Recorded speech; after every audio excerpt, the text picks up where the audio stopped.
नमस्कार मित्रांनो, स्वागत आहे आपल्या आजच्या या ज्ञानमंजुषेत.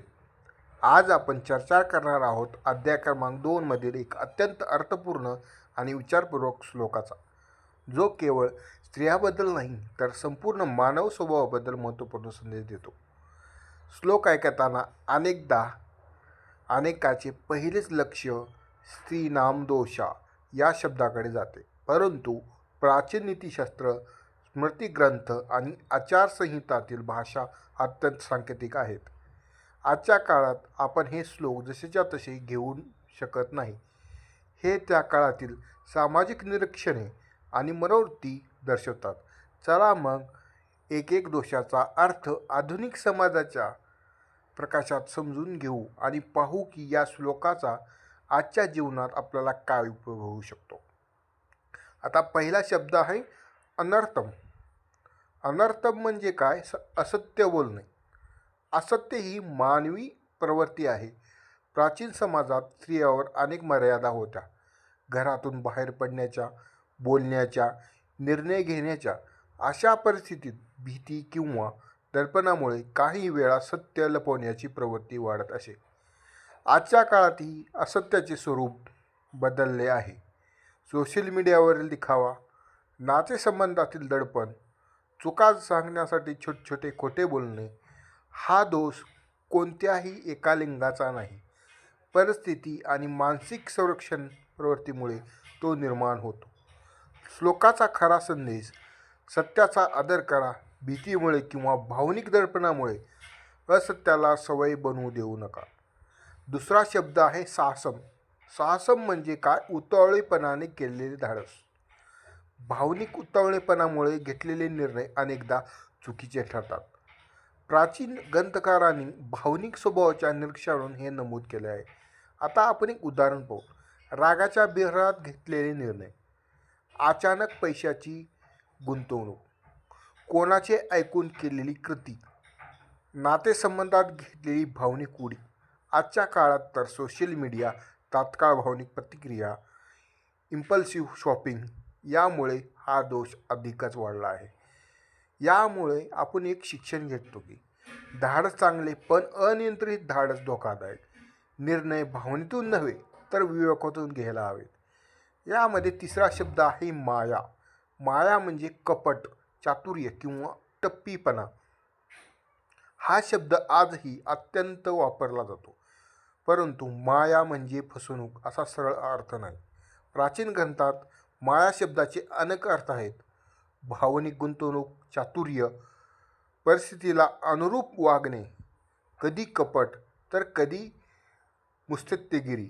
आजच्या समाजात माया हे अनेक मॉडर्न रूपे दिसतात. सोशल मीडियावरचे फिल्टरयुक्त जीवन, कामाच्या ठिकाणी दाखवली दिखाऊ नम्रता आणि प्रेमसंबंधातील मॅन्युप्युलेशन.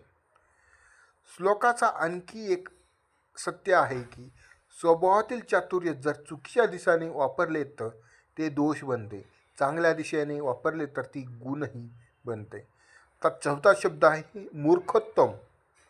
आता त्याचा अर्थ आहे अज्ञान, विचारशक्तीचा अभाव. याचा अर्थ अक्कल नसणे असा लहानसा नाही. प्राचीन ग्रंथकारांनी मूर्खत्वाचा अर्थ केला आहे तर्क न वापरणे, परिस्थिती न समजून वागणे, भावनिक अतिरेकामुळे चुकीचे निर्णय घेणे, अहंकारामुळे ज्ञान स्वीकारण्याची अनिच्छा असणे. आजही अनेक समस्या माहीत नसणे यामुळे नव्हे तर समजून घ्यायला न तयार असणे यामुळे निर्माण होतात.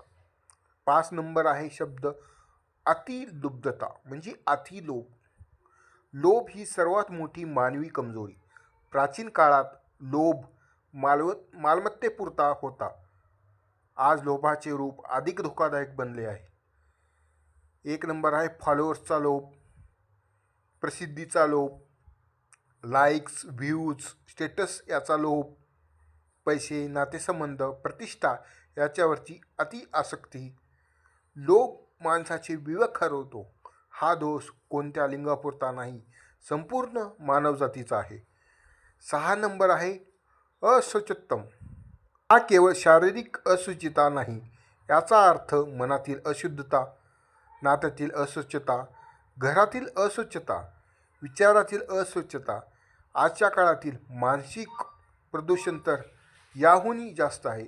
सोशल मीडिया, विषारी विचार, नकारात्मकता विचार, परस्पराची निंदा. श्लोक सुचवतो, स्वच्छता प्रथम मनात आणा, मग वर्तनात. 7 नंबर आहे निर्दयत्व. या काय म्हणतात त्याला, कठोरता, करुणेचा अभाव. आता मानवी भावविश्वातील सर्वात मोठा दोष करुणेचा अभाव. आज नातेसंबंध तुटतात कारण सहानुभूती कमी आहे.